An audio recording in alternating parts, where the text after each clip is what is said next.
নমস্কাৰ বন্ধুসকল, মই আছোহি এচক দিহিং নদীৰ কাষত আৰু মোৰ পিছফালে আছে এখন ডাঙৰ প্ৰকাণ্ড এৰিয়া এটা আছে।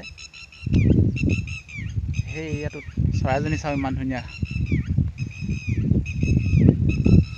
বা চৰাইজনী বহুত ধুনীয়া লাগিছে দেই।